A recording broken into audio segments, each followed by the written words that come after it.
How are you? Welcome all of you to our online class. In the last session, we have discussed some points from the lesson, Are You a Die Kid?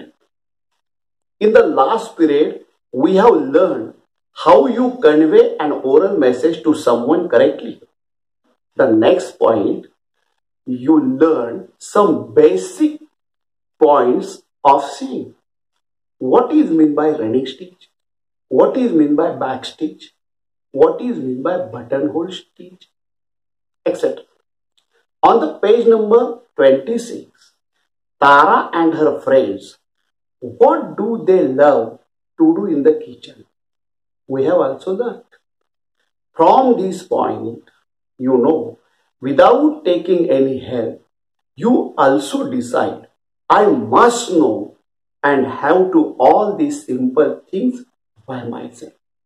So, dear students, we are going to learn some remaining points and its pointers from the lesson, Are You a Die Kid? That is the part third. In the part third, the first point is that do answer the phone politely in Marathi or English and take down message when necessary. So, dear students, let's start. हा विद्यार्थी मित्रो, मागील तासिकेला आपण एखाद्याला तोंडी message आपण कसा योग्य प्रकारे देऊ शकतो किंवा दिला जातो आणि त्यानंतर शिवणकामाचे काही ज्या बेसिक्स होत्या किंवा मूलभूत गोष्टी होत्या त्याही आपण शिकलो. पाठ नंबर 26 वरती तारा आणि ताराचे मित्र किचनमध्ये कशा पद्धतीने मदत करतात, त्यांना कोणती कामं करायला आवडतात तेही आपण शिकलो. मला असा विश्वास आहे की आपण आता या छोट्या छोट्या गोष्टी करायला सुरुवात केली असणार आहे असा मला विश्वास वाटतोय. तर विद्यार्थी मित्रो, आता आपण आर यू डाय किड पार्ट थर्ड त्यामध्ये आपण राहिलेले जे काही पॉइंट्स आहेत आणि या लेसनशी संबंधित असणारे जे पॉइंटर्स आहेत ते आपण या पार्ट थर्ड या व्हिडिओमध्ये अभ्यासणार आहोत. तर आपण चला पहिला पॉइंट जो आहे आपण सुरुवात करूया. Now let's see the picture of remaining point here. The point is that do answer the phone politely in Marathi or English and take down a message when necessary. याचा अर्थ असा आहे विद्यार्थी मित्रो, फोनवर बोलताना मराठीत किंवा इंग्रजीमध्ये नम्रपणाने उत्तर द्या आणि आवश्यक असेल तेव्हा दिलेला निरोप किंवा संदेश लिहून घ्या किंवा लिहून ठेवा. डू आन्सर द फोन, फोनवर उत्तर द्या. कसं? पोलाइटली इन मराठी और इंग्लिश, नम्रपणाने, एक तर मराठीत द्या किंवा इंग्रजीमध्ये द्या. And take down a message, निरोप किंवा संदेश लिहून घ्या. केव्हा? व्हेन नेसेसरी, जेव्हा आवश्यक असेल तेव्हा. पहा विद्यार्थी मित्रो, ज्यावेळेला आपण घरी एकटे असतो त्यावेळेला आपल्याला कधी कधी फोनवरती बोलावं लागतं. तर फोनवर आपण कशा पद्धतीनं बोललं पाहिजे याचा एक नमुना इथे या पॉईंटमध्ये दिलेला आहे. तर इथे बिट्टू आहे आणि बिट्टू फोनवरती बोलताना इथे दिसत आहेत. एक उदाहरण म्हणून त्यांनी इथं दिलेलं आहे. तर आपल्यालाही काही असे जे फोन कॉन्व्हर्सेशन फ्रेजेस आहेत त्याही आपल्याला थोड्या माहिती असणं गरजेचं आहे. तर आपण त्यामध्ये अजून ॲडिशन किंवा ॲड भर घालू शकतो की हूज कॉलिंग प्लीज किंवा हू स्पीकिंग किंवा whom am I speaking to किंवा समोरच्या ज्या वेळेला बोलतोय त्यावेळेला जस्ट अ मोमेंट प्लीज किंवा जस्ट अ मिनिट किंवा I will ask him or her to ring you or I will ask him or her to call you back. आणि receiver ठेवताना have a good day or goodbye. अशा पद्धतीच्या ज्या phrases आहेत त्या phrases तुम्हाला बोलता आल्या पाहिजे फोनवरती, कारण या फ्रेजेस वापरणं यातनं आपल्याला काय दिसतो, आपला नम्रपणा दिसतो. आणि ही ॲक्टिव्हिटीसुद्धा आपल्याला इथे करता येणं किंवा नम्रपणाने फोनवरती बोलणं हे सुद्धा एक कौशल्याचाच भाग आहे. तर इथे बिट्टू काय म्हणतोय पहा, hello aunty, this is Bittu, mother's not at home. Mother's not at home means mother is not at home. तो बिट्टू आंटीचा फोन आलेला आहे आणि इकडनं बिट्टू काय म्हणतो, दिस इज बिट्टू, म्हणजे मी बिट्टू बोलतो आहे. Mother is not at home, आई घरात नाही आहे. आणि तो काय सांगतोय, do you have any message for her. तुम्हाला आईसाठी काही मेसेज द्यायचा आहे का, काही निरोप द्यायचा आहे का. तर अतिशय नम्रपणाने बिट्टू समोरच्या काकूंशी म्हणजेच आंटीशी तो बोलतो आहे. सेकंड एक्झाम्पल नाव, hello uncle, how are you. इकडनं फोन झाला आहे आणि तो काकांशी बोलतो आहे, hello uncle, how are you, कसे आहात तुम्ही. I am giving the phone to grandpa. थांबा, मी आजोबांना हा फोन देतो आहे. आणि नंतर okay, then, see you, bye bye, अशा पद्धतीच्या फ्रेजेस वापरून आपण आपला नम्रपणा बोलताना फोनवरती दाखवू शकतो. Come to the next point, that is the last point. The last point is that you must learn to be a smart consumer. You must learn to be a smart consumer. Smart consumer, हुशार ग्राहक. तुम्ही हुशार ग्राहक व्हायला शिकलेच पाहिजे. I am going to read now. I always check the product I am buying. The next one is, I make sure that the price is right. The third one is, I always pay the right amount. Next, I do mental arithmetic or simple calculations before I pay the shopkeeper.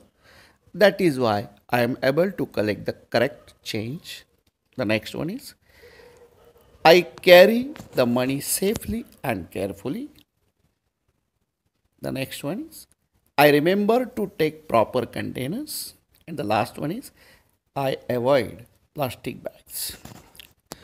विद्यार्थी मित्रो, या पॉईंटमध्ये खूप सारे नवीन शब्द, that is called a difficult words आले, तर ते आपण पहिल्यांदा समजून घेऊयात, लिहूयात. The first one is smart consumer. Smart consumer means what, हुशार ग्राहक. टू चेक, टू चेक, तपासणे. प्रॉडक्ट, प्रॉडक्ट मीन्स उत्पादन किंवा वस्तू. To buy, to buy, to buy means विकत घेणे. शुअर, शुअर, शुअर मीन्स खात्री असणे. प्राइस, प्राइस, प्राइस मीन्स किंमत. राईट, राईट, योग्य. टू पे, टू पे, अदा करणे.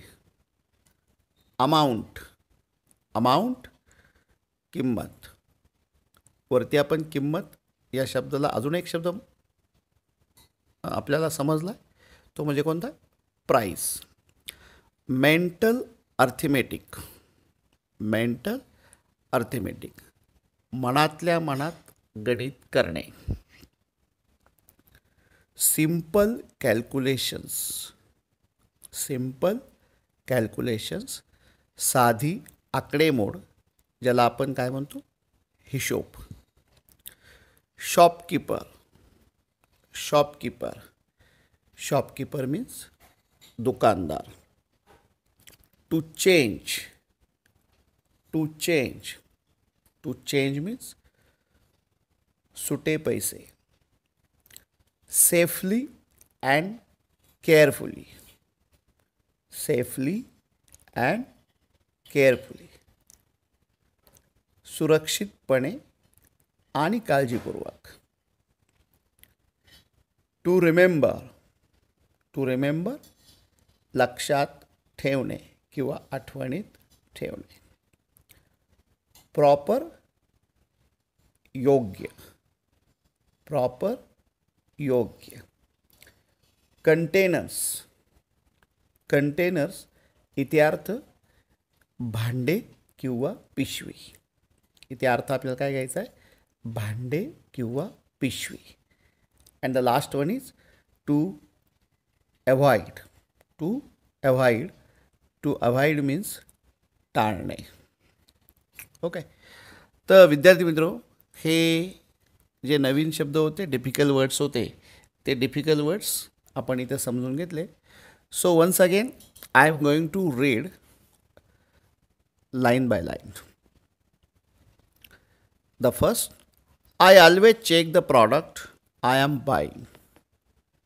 मी विकत घेत असलेले उत्पादन किंवा वस्तू नेहमी तपासून घेत असतो. I make sure that the price is right. त्याची किंमत बरोबर आहे याची मी खात्री करतो. I always pay the right amount. मी नेहमी योग्य किंमत अदा करतो. I do mental arithmetic or simple calculations before I pay the shopkeeper. दुकानदाराला पैसे देण्यापूर्वी मी मनातल्या मनात गणित किंवा साधी आकडेमोड, त्याला आपण हिशोब म्हणतो, तो हिशोब करतो. त्यामुळं काय होतं? That is why I am able to collect the correct change. त्यामुळे त्याचा फायदा असा होतो की मी नेमकी सुटे पैसे परत मिळवू शकतो. The next one is I carry the money safely and carefully. मी पैसे सुरक्षितपणे आणि काळजीपूर्वक घेऊन जातो. Next one is I remember to take proper containers. मी दुकानातून वस्तू आणण्याकरता असलेले योग्य भांडे किंवा पिशवी इत्यादी आठवणीत ठेवतो किंवा लक्षात ठेवतो. And the last one is I avoid plastic bags. I avoid plastic bags. To avoid म्हणजे टाळणे. तर मी प्लॅस्टिकच्या पिशव्या वापरायचं टाळतो. म्हणजे मी प्लॅस्टिकच्या पिशव्या वापरीत नाही. जर विद्यार्थी मित्र ह्या सगळ्या गोष्टी जर तुम्ही विचारात घेतल्या तर you are be also smart consumer. तर तुम्ही सुद्धा एक हुशार ग्राहक बनाल. But when you consider all these things, तर ह्या गोष्टी तुम्हाला आधी विचारात घ्याव्या लागतील. कशासाठी? To be a smart consumer. Now students, we have studied all things which are related to do it yourself. So on the page number 27, there are some pointers or activities for study. So let's see. The first pointer is that what can you add to this do it yourself list. म्हणजे do it yourself या यादीमध्ये तुम्ही आणखी कोणती भर घालू शकता की ज्या गोष्टी तुम्ही स्वतःच करीत आहात किंवा स्वतःच्या बाबी तुम्ही स्वतःच करीत आहात, दुसऱ्यावरती अवलंबून नाही आहात. तर आपल्याला अशी यादी बनवायची आहे. तर आपण अगदी थोडक्यात ती बनवूयात. Do you pack your own school bag? तुम्ही स्वतःचे दप्तर स्वतः पॅक करता का? Then do you help your parents in keeping home tidy? घर स्वच्छ ठेवण्याकरता तुमच्या आईवडिलांना तुम्ही मदत करता का? Then do you put covers on your books yourself? तुमच्या पुस्तकांना तुम्ही स्वतःच कवर घालता का? किंवा do you serve your food yourself? तुम्ही तुमचे स्वतःचे जेवणाचे ताट स्वतः वाढून घेता का? किंवा do you polish your shoes your self? तुमचे स्वतःचे शूज तुम्ही स्वतः पॉलिश करता का? तर अशा कितीतरी गोष्टी आहेत की ज्या आपण स्वतः करू शकतो इतरांच्या मदतीशिवाय. तर उदाहरणादाखल आपण ह्या 5 बाबी इथं घेतलेल्या आहेत. Now come to the second pointer. Write a short report about yourself. तुमच्या स्वतःविषयीचा थोडक्यात वृत्तांत इथं लिहायचा आहे. Things I can do. अशा गोष्टी की ज्या गोष्टी मी करू शकतो. तर काय काय करू शकतो? अगदी सिंपल, व्हेरी सिंपल.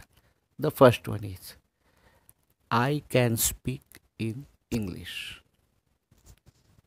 तर मी इंग्रजी बोलू शकतो. Then I can swim in the river. मी नदीत पोहू शकतो. किंवा I can draw beautiful pictures. मी सुंदर चित्रे काढू शकतो. और I can help my younger sister with her studies. मी माझ्या लहान बहिणीला तिच्या अभ्यासासाठी मदत करू शकतो.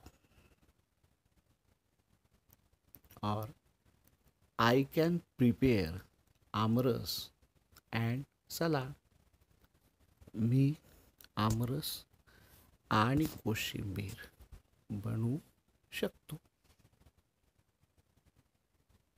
Next pointer. Things I am learning to do. अशा काही गोष्टी, थिंग्स किंवा बाबी I am learning to do. मी त्या करायला शिकत आहे. ॲटलिस्ट 3. किमान किती गोष्टी पाहिजे? 3. So let's write. I am trying to learn asanas. I am trying to learn asanas. मी आसने शिकण्याचा प्रयत्न करीत आहे. Then next one. I am learning to use the dictionary for difficult words. I am learning to use the dictionary for difficult words. मी कठीण शब्दांसाठी शब्दकोश वापरण्यास शिकत आहे. Then I am learning to cook simple food items. I am learning to cook simple food items. मी साधे अन्नपदार्थ तयार करायला शिकत आहे. अशा ज्या काही गोष्टी आहेत की त्या तुम्ही करायला शिकत आहात. Now next, things I want to learn from mother or father. अशा गोष्टी की ज्या मला आईवडिलांकडून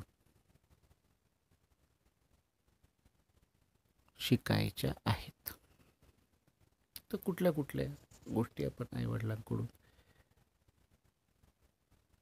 शिकतो किंवा शिकायला पाहिजे. The first one is I want always to be happy like my mother. I want always to be happy like my mother. मला माझ्या आईप्रमाणे नेहमी आनंदी राहायचे आहे. Second, I want to be helpful to others like father. I want to be helpful to others like father. म्हणजे मला माझ्या वडिलांसारखं इतरांना मदत करावयाची आहे. And third one is I want to be kind and loving like my mother. I want to be kind and loving like my mother.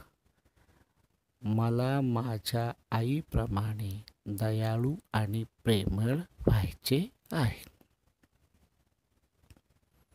So next, things I am going to learn in the vacation. Things I am going to learn in the vacation. अशा काही गोष्टी की मी त्या सुट्टीमध्ये शिकणार आहे. Now let's write. I am going to learn fishing in the river. I am going to learn fishing in the river. मी नदीत मासेमारी करायला शिकणार आहे. Then I am going to learn the game of chess in the vacation. I am going to learn the game of chess in the vacation. मी सुट्टीमध्ये बुद्धिबळाचा खेळ खेळायला शिकणार आहे. I am going to learn the game of chess in the vacation. And the last one is I am going to learn video games in the vacation. मी सुट्टीमध्ये video game शिकणार आहे. I am going to learn video games in the vacation. The next point, things I love to do. Things I love to do. अशा काही गोष्टी की ज्या गोष्टी मला करायला आवडतात. The first one is I love to chat with my friends. I love to chat with my friends. मला माझ्या मित्रांशी गप्पा मारायला आवडतात. Then second, I love to take care of my dog. I love to take care of my dog. मला माझ्या कुत्र्याची काळजी घ्यायला आवडते. I love to take care of my dog. And the last or third, I love to read storybooks. I love to read storybooks. मला गोष्टीची पुस्तके वाचायला आवडतात किंवा मला गोष्टींची पुस्तके वाचायला आवडतात. And the last one is things I don't like to do but do them anyway. Things I don't like to do but do them anyway. अशा काही गोष्टी की ज्या मला अजिबात करायला आवडत नाही परंतु त्या होतात किंवा घडतात. तर काय साधारणपणे I don't like to quarrel with friends but I do it sometimes. I don't like to quarrel with friends but I do it sometimes. मला मित्रांशी भांडणे करायला आवडत नाही परंतु ती कधी कधी असे करतो किंवा परंतु मी कधी कधी असे करतो. Second, I don't like to speak lie but I do it anyway. I don't like to speak lie but I do it anyway. मला खोटे बोलणे आवडत नाही पण तरीही ते मी करतो. And third, I don't like to eat vegetables but my mother makes me to eat them. I don't like to eat vegetables but my mother makes me to eat them. मला भाज्या खायला आवडत नाहीत पण आई मला त्या खायला लावते. In this way, dear students, we have studied here pointers first and pointer second. Now come to the third pointer which is based on projects. आता इथे एक प्रकल्प तुमच्यासाठी दिलेला आहे थर्ड पॉईंटमध्ये. तर तो थर्ड पॉईंटमध्ये काय सांगतो प्रकल्प पहा. Interview your friends to see what they can do. Interview म्हणजे काय, मुलाखत. युअर फ्रेंड्स तुमच्या मित्राची. To see what they can do तुमचे मित्र काय करतात हे जाणून घेण्याकरिता तुमच्या मित्रांच्या मुलाखती घ्या. आणि काय करा, right a short report about what they can do. त्यांना प्रश्न विचारून ते काय काय करतात याविषयीचा थोडक्यात रिपोर्ट तयार करा. रिपोर्ट लिहा किंवा वृत्तांत लिहा. Right a short report. This activity is project based activity. हा प्रकल्प आहे तुमच्यासाठी मी देतोय, तो तुम्ही तयार करा. And the last pointer 4, it is also project based activity. Some projects for you: sew a bag or make a snack or grow a small garden. हे पुढील प्रकल्प तुम्ही शिक्षकांच्या मदतीनं करायचे. Sew a bag, make a snack or grow a small garden. तर अशा पद्धतीनं विद्यार्थी मित्र आपण आर यू अ डाय किड यामध्ये करावयाच्या संपूर्ण बाबी आणि या टेक्स्टशी संबंधित असणारे जे पॉइंटर्स आहेत ते पॉइंटर्स इथे आपण अभ्यासलेले आहेत. So dear students, I am going to stop my lecture here.